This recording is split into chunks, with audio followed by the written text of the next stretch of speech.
So recording in progress. And we're just going to close our eyes if you wish to, or just keep a soft gaze if it doesn't feel good. And just find yourself in your body.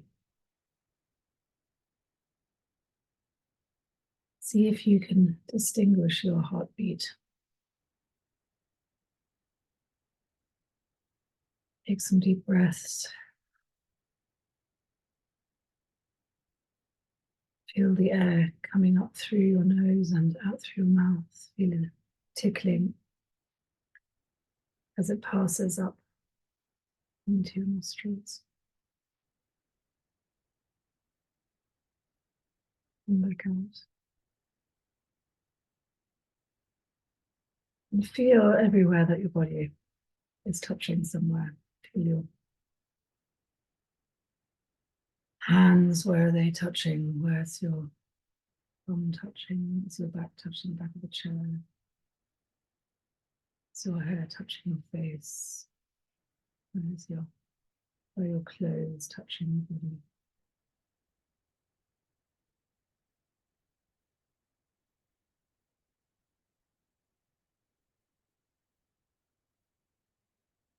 Find a steady breath. Now find a little flame burning in your heart space and send this down through your body, through your spine, down through your seat, through your feet, through the floor, through the ground, into the soil. Lay your root. Feel your roots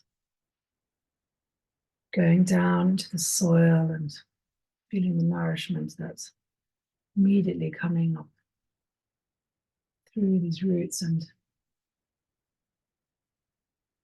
send one root really far down. Feel it growing down, down towards the center of the earth, and that little flames are meeting the heat of the core of the earth and really igniting there and bringing that heat back up slowly through your roots, through the different levels of the earth's soils and crusts and plates. And feel that heat coming up, shooting up now like a volcano, and feel it erupting up into your body. And let it stay in your root chakra and your second chakra. Really feel heat bringing all your senses into action, bringing that sort of sexual energy into flow, that creative energy, that central energy, and letting that swirl around down there. Meanwhile, we take this little flame from our heart and we send it up through our upper chakras, throat, third eye, and crown, and up into sky, through the stratospheres and into space, into stillness, and into infinity and mystery.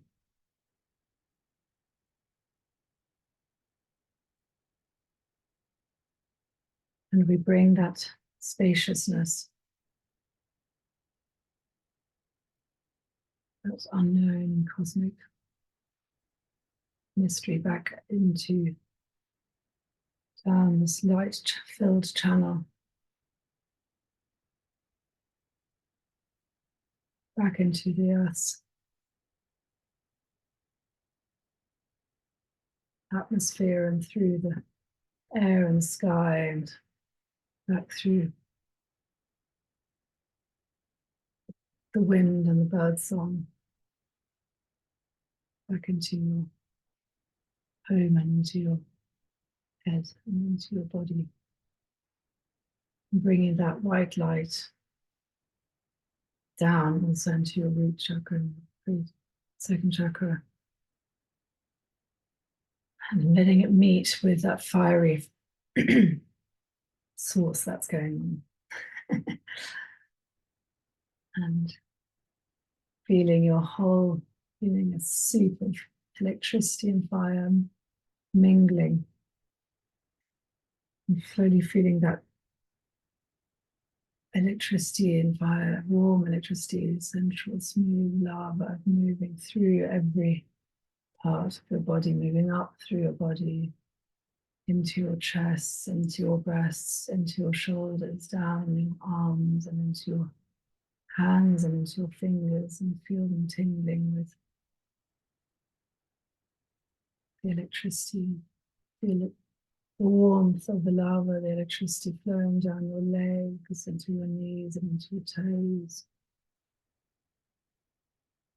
Feel it moving up your spine, into your brain, into your eyes, your ears, your mouth, your nose.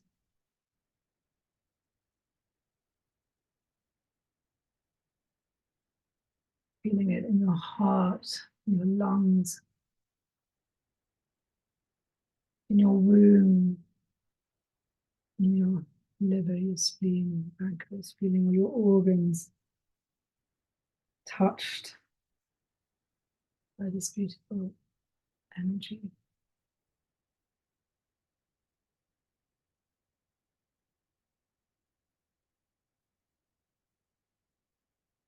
Feeling loved and held and cocooned,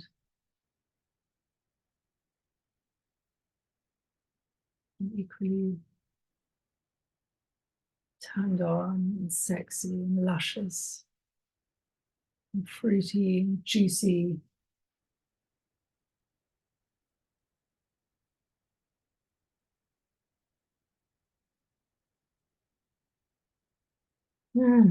So good. When you're ready, feeling yourself deeply anchored still on the ground and connected to all that is in full juiciness. Slowly find your way back into this room, and you feel to open your eyes and maybe have a little stretch as well, just to really feel that divine body of yours.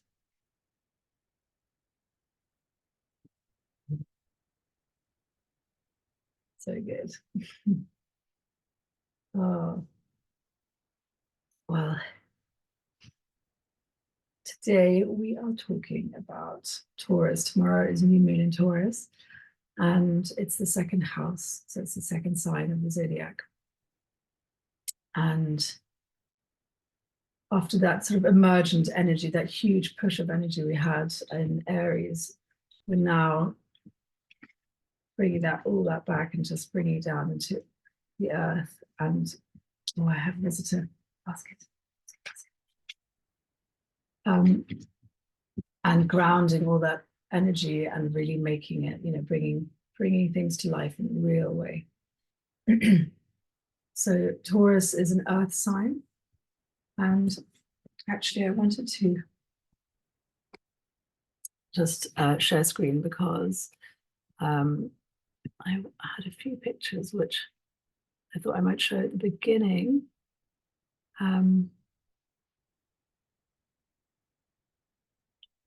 To get us in the mood. Okay.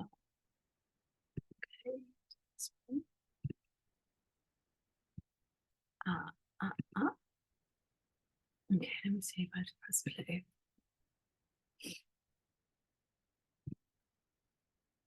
Okay, there we go. So Taurus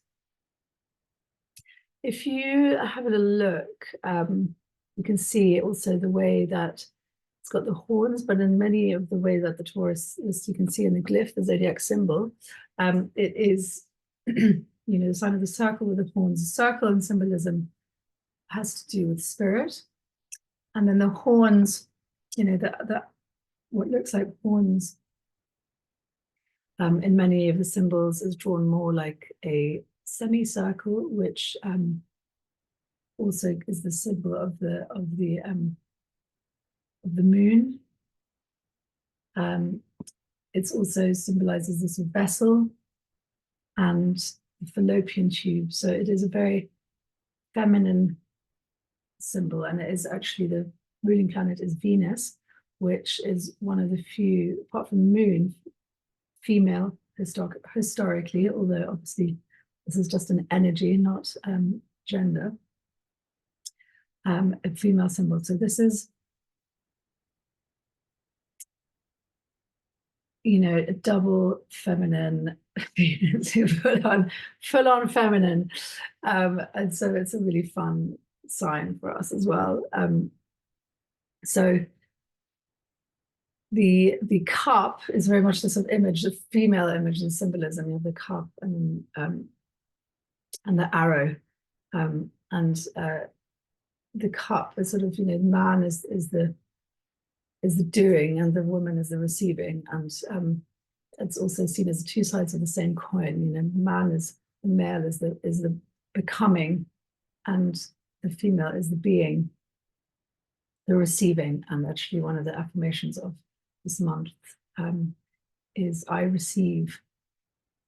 And so I'm just going to quickly go through. If you want to take down those symbols and for the Taurus and for the Venus, just quickly, the Venus symbol also is that we've got spirit, and then you have the cross at the bottom. The cross is cross for matter. It's matter, the earth. It's bringing the spirit into physical reality, and matter is also the source for the word mater, mother. So it all connects. And I'll just show you some other pictures just to get us in the mood. So the Empress. So this is very much, the double feminine. It's I think I may have shown this before, but it's this sort of own your throne. It's queen vibes, big time. It's a woman. It's a woman who's really at ease in her own self, and has used all her resources and her resourcefulness to center herself. And someone told me, witch is short for woman in total control of herself. So this is the Empress. She's the Empress, not about everyone else, but of her own domain. Also very connected to the earth. Venus sprung from the earth, and Greek was sprung from the foam of the oceans. It is about fertility, fecundity. We're in May now, all the flowers are blooming. It's incredibly beautiful. It's very sensual. And it's very connected to our environment. We'll go also into the rose. The rose is a symbol for priestess of the lover. And we are right now on the priestess of love and lovers. And this is also love. Mary was seen as her rose. The rose is her flower, and interestingly, this picture also is just alludes to that two sides of ourselves. The two sides of the mirror. In the mirror, the two sides that we see: the goddess and the pristine, as well as the vain and the lacking of self-esteem. And I'll just come back to that at the end. But yeah, just wanted to come back to those things at the end. So So yeah, sensuality. As you can see, the sun is out, everyone is out, everyone's throwing off their clothes, gay abandon, and making sweet love. I wish, but yes, that's the feeling. And actually, on Sunday, yesterday, it was the solar Beltane. So Beltane is the Celtic festival of the winter meeting the summer, and it's a big festival of fire, and you get parades of the winter kind of white and the summer coming with in red, and everyone dances around each other, and everyone ends up in a huge flurry of lovemaking and kind of ecstatic abandon. So that was yesterday. I only got as far as putting on my headphones and listening to some really naughty dance music and letting rip in my kitchen. But you know, it was pretty much ecstatic abandon for about 5 minutes or maybe 10 until I ran out of breath. But I very much suggest that if anyone is feeling stuck or lethargic still, or feeling like they need to throw off those kind of winter blues, then very much get into having kitchen disco and go completely wild. Dance like nobody's watching. That is great, great medicine. So Venus is, there's many other, goddesses in the same veins. Again, sort of sensuality, sexuality, allure, attraction, manifestation. Similarly, some of the other, Freya, for example, is also sexual, and goes more into the war aspect of it. And there's other goddesses that go more into the fertility, the fecundity, the mother, the pregnant mother, Hathor, Ishtar, and there's such a huge list, Persephone, it's the springtime, it's always this kind of, abundance, basically abundance. And it's the sort of first abundance of the summer. We're not yet for the abundance of fruit, but it's the abundance of life, force, energy. And that is really sort of anchoring that, rooting that energy that we had in Aries, so that it can grow down, so that it can bloom. And so we're not just going out, we're actually looking at resources both within ourselves and around us. So Taurus is very much about resources, about the pleasure in life. It's about beautiful things. It's about comfort. It's about home that makes you feel held, but also good about yourself. It's about the finer things in life, fine foods, fine jewels, fine clothes, fine holidays, fine all these things that speak to your senses. So it's very much about senses, sensuality, using your senses, and really digging into what makes you just feel super juicy and surrounding yourself with that. And it's not just about this juicy, but also beauty. It's really about the beauty way. And where Taurus, where she loves the luxuries in life, it's also about the strategy around getting them, keeping them, maintaining them, and sharing them. So it can be, there's always two sides to everything. But so in its highest version, Taurus is methodical and strategic and tenacious. And so she's a real goal setter, and she can see what makes her feel good, and she plans how to get there and how to keep it when she's got it, and then how to share it with everyone. And it's that, so, and for that reason also, you're looking at wealth. And there's a lot of questions here around, one of the good journaling prompts you might want to write down is, how do you define wealth? And also, what do you really value? And that again splits into physical wealth and spiritual wealth. what you value materially and what you value in relationship, what you value in other people, which values do you feel like are important to you, and which are the main values that you would like to live by. And interestingly, my dad had this exercise that he made everyone do, came through the door and wanted to go out with me.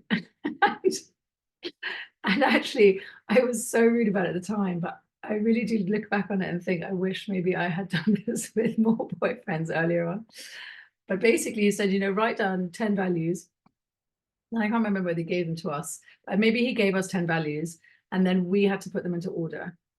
And you can really quickly see whether your values align with. And it's very interesting because actually, the fundamental values probably, it's necessary to be pretty similar. The first 2, 3, 4, 5, it's interesting to see where people's values lie, and to even, just as a Kickstarter for a conversation with someone, to open up and become more intimate with them about how they see life, and really the structure and framework within which they want to live it. And so again, for the same reasons, doing journaling around your own values and really questioning whether you uphold those values, actually, because I think it's quite easy for us to feel that we we fling out a whole lot of words, but then we really it's a good exercise to see how we uphold them, or where we find it actually difficult to uphold them. What areas in our life are we a bit more gray? And I think an interesting thing about becoming older is to see, when I was young, I was pretty, clear and fundamental about all these things. And now that we get older, there are just a lot more gray areas, but are there really? And when maybe should I be a bit stricter with myself, or just a bit more compelled to remember to be consistent in those places? So wealth obviously speaks to your material wealth, and I think it is a really great time to look at your finances, to look at your plans around finances, to relook at where things are seeping, and looking at budgets, looking at squirreling, saving.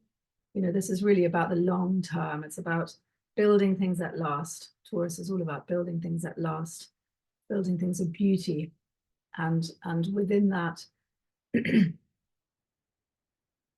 there's I was mentioning just now the different stages of this. It's also seen as the Lakshmi principle. Lakshmi is an Indian goddess of abundance and wealth and success, and she, again, so her principle is generating, growing, and giving generously. And so actually that sort of cycle is what is sustainable. So it's a building sustainable wealth. And so when you're looking at wealth, generating the funds financially to live in a way that makes you feel centrally held, living beautifully, whatever that means to you, and how to sustain this, and how to be able to share this with other people. And that goes both into hosting other people and sharing of your wealth with other people, your generosity, through entertaining and that kind of bringing people together, but also obviously through philanthropy and through charity, and also building businesses that are beautiful in themselves. So the stories that we carry around money, our money stories, our wealth, and looking at how we can build beautiful businesses, are two subjects that are huge in their own right. So I think what I will do is offer individual money coaching, because it is a pretty personal conversation, actually, because it does go into your own conditioning, your own environment, your own history. So for those who want to do that, we can do that one-on-one. And then also beautiful business is a whole other topic as well, which I'm very happy to work with people on if that's what they're looking at. A lot of experience with that. But I think for now we will stick more on personal wealth, the wealth that surrounds us daily that we can tap into, that we do not, spiritual wealth. So the senses really help us feel wealthy, feel healthy and wealthy. All those things that make us feel good don't have to be expensive. Many things that make us feel good don't have to be expensive. So digging into the simple things that you can always access that are there for your welfare and your healing and your connectedness. Major one being Mother Nature. And this fecundity that's out now, I mean, it's so, in this state, the planet is just at its best, as always at its best, but it's just so gorgeous at the minute. The sun's out and the wisteria is out and the roses are coming out and everything just feels so exuberant and playful. And going out into nature really can reconnect us with that side of things, and just really going for walks and making that effort to drive a little further out, or if you live in the country, but to finding those spots where you have a view and a sunset or a sunrise, ancient trees, ancient rocks and mountains, beautiful rivers and waterfalls, places that I feel a bit more untouched by us. Bird song. I've been collecting bird song. I'm very proud. I've got 16 different birds in my garden. I can hear them now. Bird types. But all these things that you can tune into, gosh, freshly caught seafood. Then we can go into those things, food, the fruits and home cooked food and lovingly prepared puddings and chocolate and all sorts of aphrodisiacs, but and then obviously smells, the perfumes, the oils. Oh my gosh, the beautiful oils. Beautiful bath salts that can be made, the beautiful teas that can be made. All these things that even with the teas, just smelling them before you drink them, this sort of multi-sensuous way of enjoying. And take some time tonight to remember cashmere. Oh my God, cashmere. So I'm getting drawn away by all of this, but make a list, list for yourself the things that really, for each of your senses, that really turn you on, just sort of, make you just feel so delicious inside. Take all of your 5 senses, 6 senses, any senses you can want, and just list all the ways in which you have really easily accessible abundance close by, right? So even if it's, not even going out on big trips to nature, but what is around you now. And if you haven't got things in your room, in your home, that you could immediately, look at, smell, see, hear, grab, touch, then get some. Your home, your nest, just get into the nesting again. Make it somewhere that you can retreat into, even with all the other people around. Create a space for yourself within that. Find some things within that for you just immediately bring you into that space, and make you feel sort of held and delicious. without the help of others. And then, of course, so, you know, earthly pleasures. I mean, Taurus is very down to earth and rooted. As I said, you know, she will make a plan how she's going to surround herself with the best things in life forever, but also just celebrate beauty. And so really, you know, beauty, harmony, balance. You know, her mission is pleasure and productivity, pleasure in productivity, and pleasure and productivity. Pleasure of productivity. Work hard, play hard. And, you know, it is also a time just to see where that might have got out of balance in terms of, you know, this is also, we'll go back to this, but the symbol here is the mirror. So it's also, you know, a good time to look at, you know, where maybe you're falling into the negative aspects of this, you know, where are you maybe too addicted to the good things in life? Where is your pursuit of the good things in life coming at the cost of other things that may be more important? Do you rely too heavily to feel wealthy on material things, objects, status? Where are you maybe a bit greedy, and where are you maybe a bit jealous? And with those negative things, it's almost an easier in to see, you know, to dig into the question around self-worth, because this is the house of worth. So obviously worth is measured by, can be measured by the material and those many things, but it is not what defines our self-worth. And if we are in a place of defining our self-worth by our material external successes, we may be feeling that we are lacking. And so self-worth is really comes from that root we just planted in the earth. It comes from our connection to the earth. It comes from our understanding that we are not separate from the earth. It comes from our understanding that our bodies, you know, that our bodies are vessels, sacred vessels.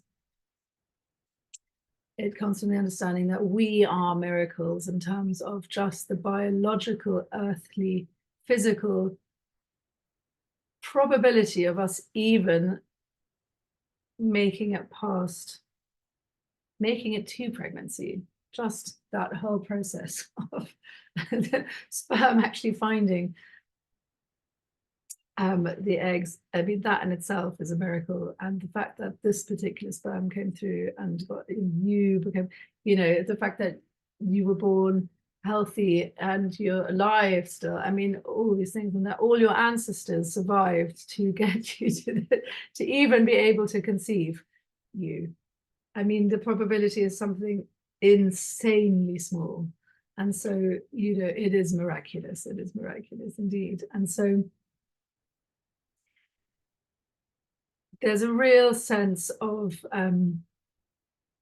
celebrating actually now our bodies and coming back to that pre-conditioned space where now there's newborn children really in the sort of cycle of the zodiac. We're right at the beginning. We've, you know, Aries was birth, boom, and now it's just that space where you are completely innocent and fresh and curious, and everything's ahead of you, and you're completely unconditioned by your family, by society, and so forth. And finding that, rediscovering your body as the sacred vessel that it is a beautiful thing to do now, and really unlearning all those negativities that you feel about your body and by extension your mind, and it's all connected. And part of that unlearning is really to get back into your body. And if you do meditate, or if you just, it's, you know, a great practice is to sit in meditation and actually do a body scan and start with your toes. And concentrate on every part of your body as you slowly go through, just sending that intention and focus of consciousness through your body, giving your body that attention. Obviously also doing yoga and giving again your body that attention as to where it's feeling. It's holding stress, where it's holding trauma, where it's holding tightness, or coming to know your bodily responses, because you'll be able to start reading your body and what your body is telling you. You will start noticing your body's different reactions to different foods, to different drinks, to different environments, and really starting to get to know your body yes and your body no. Because in my experience, I find it very hard to, the brain is so switched on the whole time that it's very hard to distinguish intuition from conditioned sense, or and usually it is the voice that sounds more like it knows what it's talking about. It's the brain, is the mind telling you no. But being able to strip things back completely to a body yes and a body no, a full body yes. Any yes should be nothing less than a full body yes, basically. That is the ideal.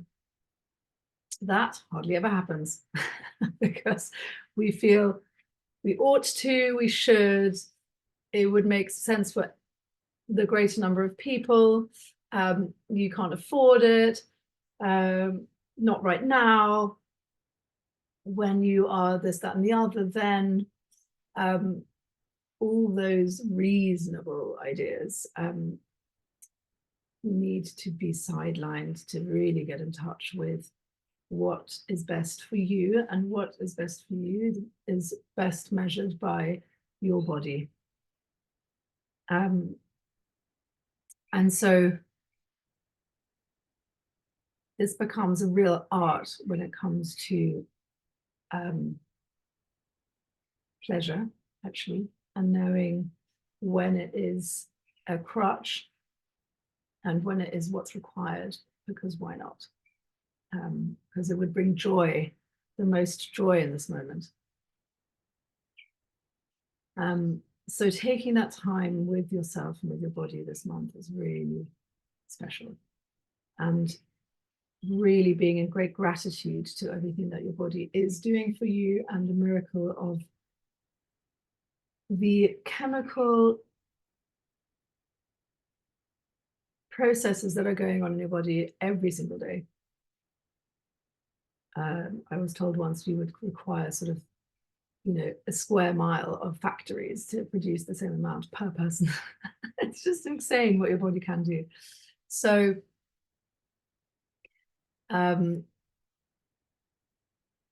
you won't be surprised to hear, therefore, that this worthiness practice starts with our bodies, and the so two of the symbols, so the rose is a symbol and the mirror is the tool for the priestess of the lover.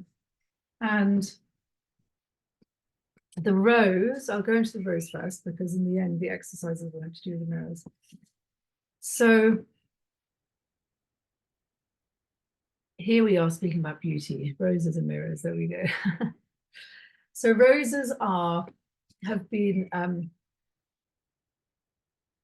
around for very many thousands of years, and they actually are represented either in drawings of or in writings of right back to Sumerian cultures. So we're looking at 7,000 BC, and roses initially came from the Middle East and and were only brought to England in 1500s, actually, for the roses. But they've very much been the West, the rose is really the symbol, the sort of equivalent symbol of unfolding consciousness, just like the lotus is in the East, the rose is in the West. And the rose has been associated with many different goddesses, including Isis, and in Christianity, very much with Mary, Mother Mary, and also Mary Magdalene. And it is, interestingly, the oils of different sacred plants and the oils have been measured, and roses are by far got the highest frequency. So they vibrate, rose oil vibrates at 320 hertz. And the next one down is frankincense at 148. So double. And so if you have the ability to get some really beautiful rose oil, rose water, it is something really beautiful to anoint yourself with. If you are sitting down for a little sacred moment with yourself, to just put some oil in your hand, smell it, anoint your feet with it, or even get some, rub it wherever it needs healing or a sore. And rose water is a great way of just, if you're in a funk, just to get yourself, it just works so well. It just somehow just clears that fog around the head that comes with being in stress and in a loop. So I find it works really, really well in a loop. And, it's not sort of just by chance that people say, stop and smell the roses, because this is exactly what, Taurus does. It stops and smells the roses. It appreciates life. It slows down and it appreciates what there is and what you already have. And, it's like this gratitude practice. You change your perspective on how wealthy you feel and how healthy you feel and how, when how wealthy you feel, how worthy you feel once you start listing all the things that you have and what you love and the things you've done, the things you've experienced. You take a bit of beautiful tea and you sit and you just almost sacredly remember the joyous memories of your life. Because we spend so much time looping around the things that are either have happened, you can't do anything about, or you're worried will happen, or projecting, all these things. And if you spend just as much time, if not more, just remembering the beauty that you've experienced, in gratitude and in laughter and in joy, then it does tip the balance in terms of how valuable and worthy you feel. And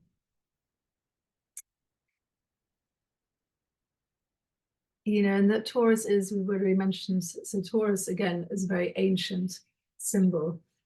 It's been, so all the matrilineal cultures that existed before patriarchy took over about 2,000 years ago, 3,000 years ago, maybe before then, even the Minoans, the Mesopotamians, they all had the symbol of the horned cow, again with the moon, the slither moon, as their horns.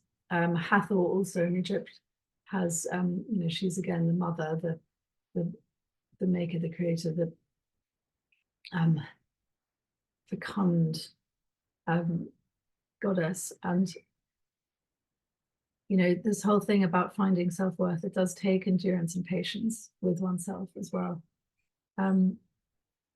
It takes patience and endurance to build one's wealth, and so just the spiritual wealth as well, it takes patience and endurance. And the rose and the lotus, they don't just open, it's sort of one, bit by bit by bit. And so be patient with yourself. You know, love takes time. You can be in love, but true, grounded, anchored, deep love, falling in love with yourself, it can take time. It can take time because, you know, it's taken a long time for people to tell us we're not, you know, or people or life experiences or whatever it was, to take us to a place where we may not feel very lovable or worthy or valuable. And so it takes time to retrain our brain, you know, retrain the way we speak to ourselves, retrain the way we think about ourselves and other people, retrain our reactivity from being quick to jump to conclusions, quick to jump to judgment, and finding that, you know, anchored root that we've now set, you know, and that rod of light that's coming from above, and just finding that central channel and that deep root that just keeps us connected to what is really important, and also aware to what, you know, our place in the system, the greater system of things, the humility that comes with that. And so moving on to the mirror. So the tool is the mirror, the tool of the mirror that's going to help us do this, some of this work. And so the mirror has always been a symbol of the threshold between the conscious and the unconscious. And so it is a great tool to really help us work with retraining the subconscious and those neural pathways. The more you say something, the more you do something, the deeper that neural pathway gets. And it becomes like a ravine. So if you speak negatively about yourself, so I have a quite bad habit of telling myself that I'm an idiot quite often. So I think my I'm an idiot ravine is pretty deep. So but as with water, you know, it can be relayed in other directions. But it will take time for that other avenue for my emotional trickle to go down, to become deeper than the existing one. And that's why it takes time. And so affirmations are really useful in this. And I have mentioned it before, it is really useful to start with affirmations you believe. If it's too much of a leap to jump straight to the kind of, I'm amazing and I love myself. If that's too much of a leap, then, you know, starting with things where, you know, you find it easier, it's a good start. I think for this month, I would say, you know, start with I'm worthy and I receive. This is a month of manifesting. So, you know, you need to get to a place of being worthy of receiving. I am worthy and I receive. You know, you cannot manifest stuff if you actually intrinsically don't believe you can get it, or you're not worthy of it. You can pray as much as you like, but if you don't feel that you deserve it, you're sending two separate arrows out, or two separate, conflicting ideas out into the universe. So best to start first with getting to a place of feeling like you're absolutely worthy and you absolutely deserve it, and you absolutely are worthy and you absolutely do deserve it for no other reason than you're alive, full stop. So the mirrors, you know, again, they are a symbol. They can be the mirror of truth, the mirror of distortion. And we obviously live in a time where the ideals of beauty are very distorted still. Things are changing slowly, but, you know, there's very strong stories around what you should look like, and how you should behave, you know, as a woman, as a mother, as a teenager, you know, as a young woman, as a mother. You know, there's just so many stories about how women should behave at what parts of their life, and what's inappropriate and what's appropriate, all these things. So there's distortions, the structures that keep us distorted are many. And so just starting with the body again,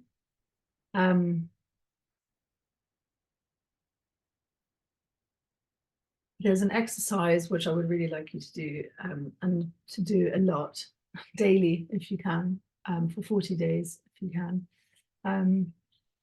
40 is the sort of number that comes up a lot in Hindu practices, as a, the number of days to shift things. I suppose in the West we've heard that's 21 days, so whichever you wish, but do set yourself a goal of quite a few weeks. And the exercise is to look into a mirror and to really look into a mirror for about 30 seconds. And to notice in your body all the things that are going through your body and your mind. The discomfort, cheesiness, not wanting to keep looking at yourself, not wanting to hold your own gaze. And the affirmations while you are looking at yourself would be, I see you. I truly see you. Thank you for the miracle that you are. And if you can do this every day, give yourself 30 seconds to a minute. Find yourself enough space and time to drop in and actually mean what you say. And if you don't do it, or you don't do it, just don't stop. If you do it quickly, if you're rushing it, if you kind of say it as a joke, just really observe the different ways in which you avoid or feel negative around it, or so forth and so forth. But do stick with it if you can, because actually in time you find it becomes easier to do that, and you might find hopefully also that you start to mean it. And at this stage you can also bring other affirmations in, and really the hope is that also, Taurus and that sensuality of Venus, it just brings things in with grace and ease. So any other, and anything that you any affirmations that you might say this month, just add with grace and ease. I am a good mother, and I play with my children with grace and ease. I work efficiently with grace and ease. I manifest tons of wonga with grace and ease. If that's what you need. I mean, who knows? Point is, there's no wrong, there's nothing wrong about anything, just ask for it with grace and ease. Nothing has to be a struggle. The interesting thing about relationships is that they are also mirrors. So when you get to a space of finding that sort of level of self-worth, I mean, also with a mirror, obviously you can be looking at those body parts that you feel unhappy about and really give them some attention. Really give them some attention and give them some love, and find a way to love those parts of yourself and give them lots of love, and maybe even apologize for being so negative about them when really your body is such a wonder. And finding a way, find a way back to really being in love with your being, with your body, with your physicality, with your, moving on from there, with your character, your, forgive yourself, for all the foolish ways we have acted, it's all part of life. And then, yeah, so back to relationships and mirrors, that's kind of the next level up of practice, spiritual practice. It's very easy to go up a mountain and live in a monastery and have a spiritual practice. The real spiritual practice is in your house. The real spiritual practice is with your relationships, and every one of them, not just your beloveds, but also, your family members, work mates, bosses, employees, everyone. That is a living practice. And the real practice in that is to find, you know, people who, where's someone irritating you? Where is someone irritating you? Because we are very quick to, when we're in denial about our own negative behaviors, to project those onto other people. And so actually, where people irritate us, it's an incredible way of self-reflection. And it's a really hard one because it comes out of denial. So the first time you do this, you just kind of are tempted to say, I don't do that. That's not me. But if you just take another exercise to do, is to take one person where you're particularly, who might be particularly irritated with now, or you find you're in a kind of balancing act, and write down 10 things that really irritate you about them.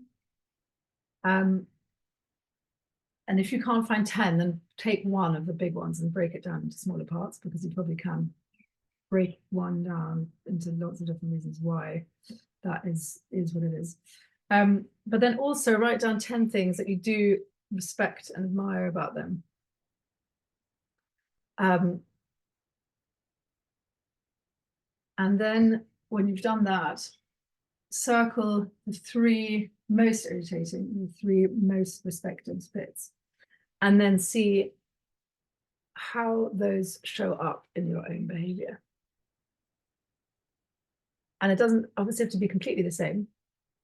In that you know, and that might be coming up in a different way, in a different relationship, in a different part of your personality, but have a little bit of a dig. In my own life, I've been working with this for quite a long time, and actually what's really funny and not unexpected is that, for example, my ex and I have, you know, are having therapy, family therapy, so we can find ways of communicating with each other. And again, and the irony is that we have basically said exactly the same thing about each other. So all the ways in which he irritates me are exactly the same ways that I irritate him. And that is pretty funny. I mean, come on. So there you go, talking about projection and mirroring. So I've given you, you know, a lot there, but I think, you know, this is such a great place to really tune back into what you really enjoy in life, what gives you pleasure, what simple things give you pleasure, what simple things make you feel bounteous, you know, whether it's a walk in the forest or a good conversation with a friend.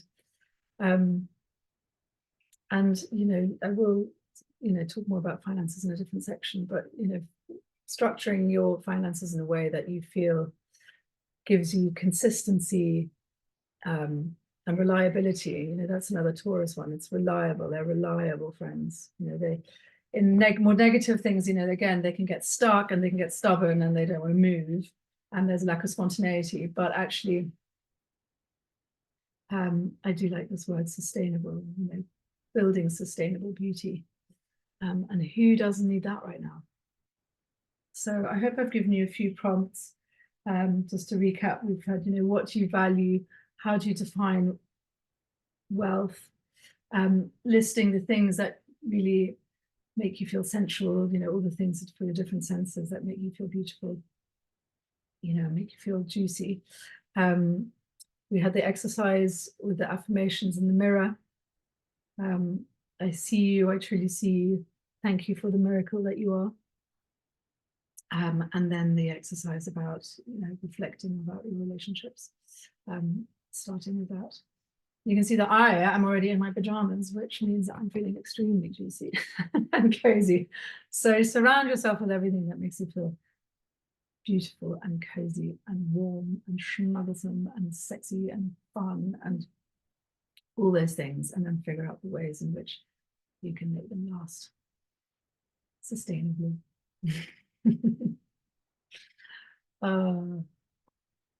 Sending you all so much love, and we just want to quickly close our eyes again and just come from our heads back into our hearts and into our wounds. Maybe you feel to touch, hold either of those or both of those with your hands. And in the run up to the new moon tomorrow, really let yourself dream tonight about those things that you want to call in that will add to the sense of beauty in your life, of juiciness in our life. Bring in the ways in which that will make it easier for you to let go those negative thoughts, practices. Bringing in that ease and that grace with which to attract our resources and those that resource us, beauty that we want to see for ourselves and for everyone else on this planet, and for the planet itself, all the other beings on it. Deep breaths. Feel that anchor from which you will bloom, from which you will let that beauty bloom out into the world. Find what resources you make sure that in your generation and in your growth and in your generosity, that you are also well resourced to be able to have the energy to keep this cycle going.